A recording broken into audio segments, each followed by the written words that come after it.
Okay, even though this movie's not that great, if I was given the option to watch this flick or the movie Overlord, I would choose to watch this movie 100% of the time.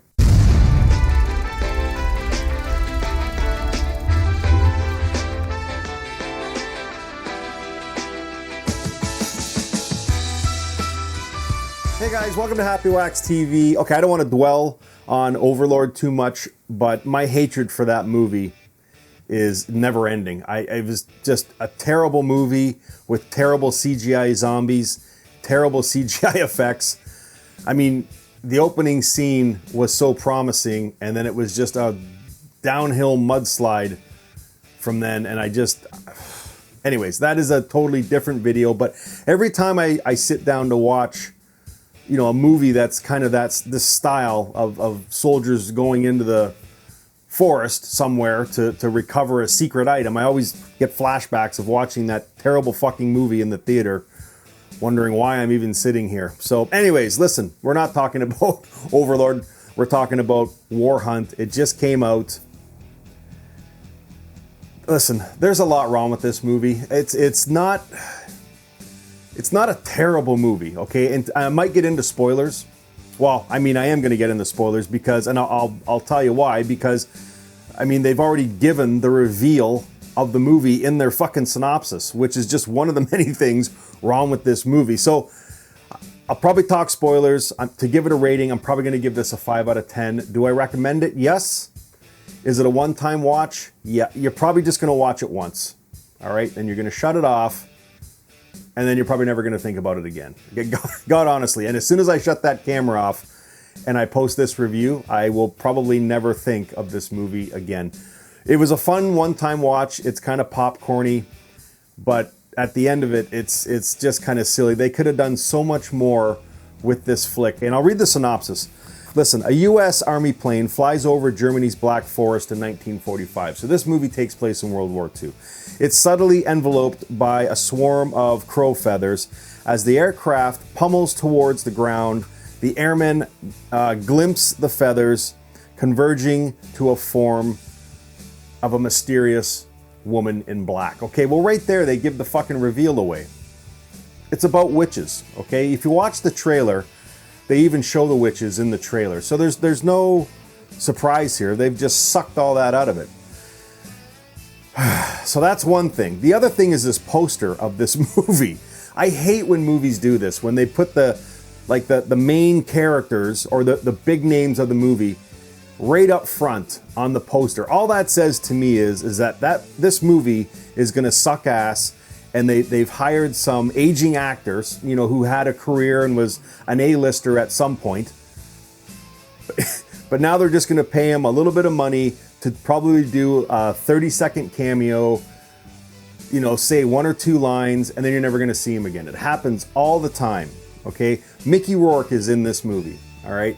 Now, I will say that for the majority of the movie, okay, he does just that. He recites a couple, you know, funny lines that a couple of them work, you know what I mean? But for the most part, he is in the home base, away from the other actors that are in the forest, okay? And he's just talking on the radio.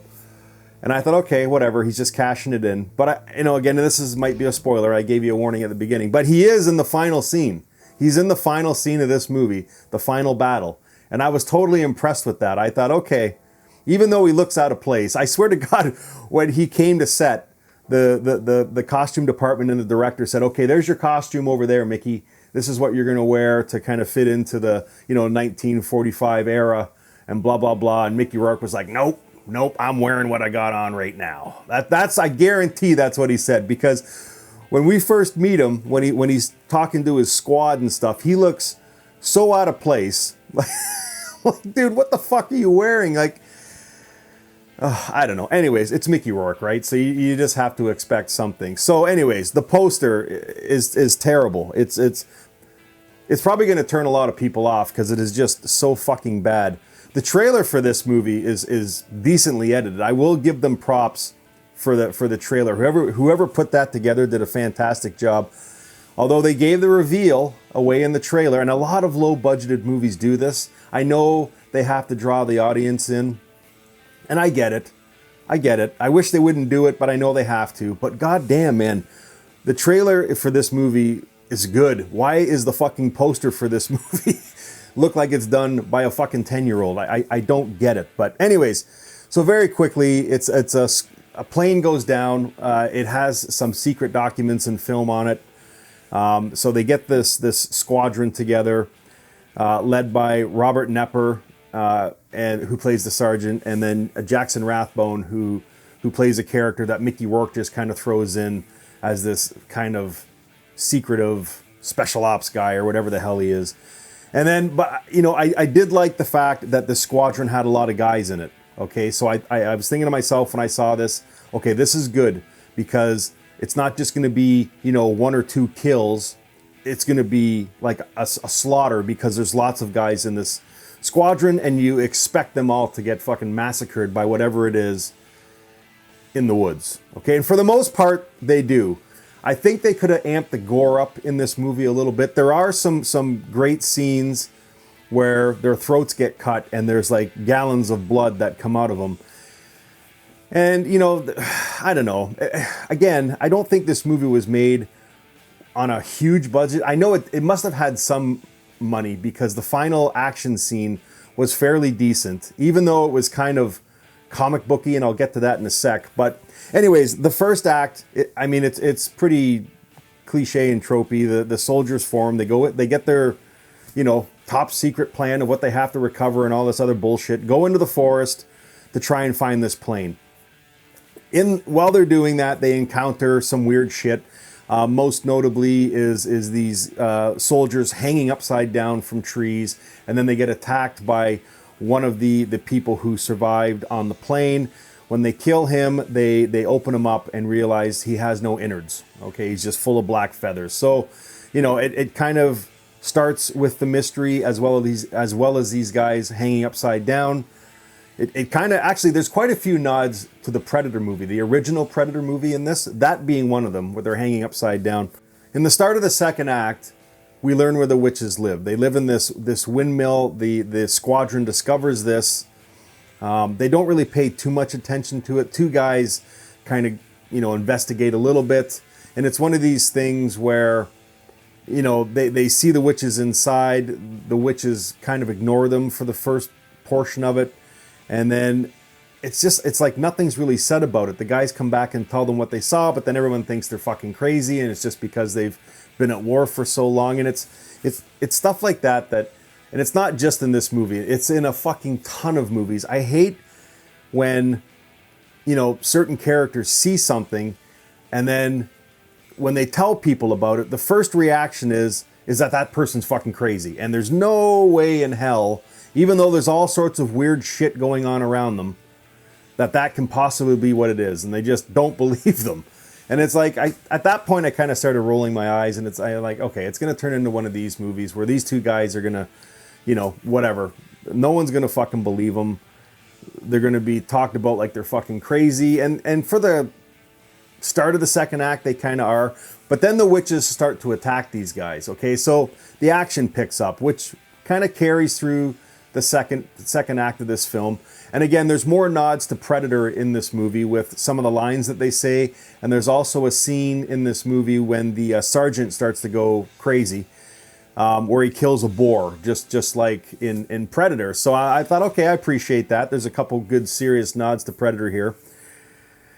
And then the third act is more or less just, you know, they've already picked off most of the squadron, and they've kind of seduced a few guys, and they've gotten in their heads and turned them against each other and stuff like that. And it's just like, I don't know. When I was sitting here watching the second act, I thought, okay, this has been done 1,000 times before. All right, but whatever, low budget. You got to carry your movie through. Let's hope the fucking third act can finish this movie off on the right foot. Now, I will say in the third act, when they get into where the witches live, into their dimension in this windmill, I will say the action sequences are pretty good, okay, for a low budget movie, all right?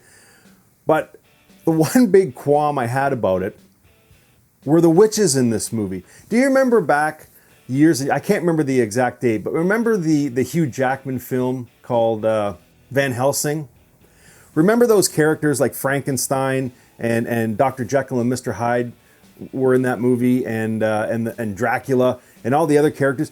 You know, they were okay looking, but they had this cartoonish kind of like a PG rated style to them, where they weren't too menacing, just in case kids were going to watch that movie.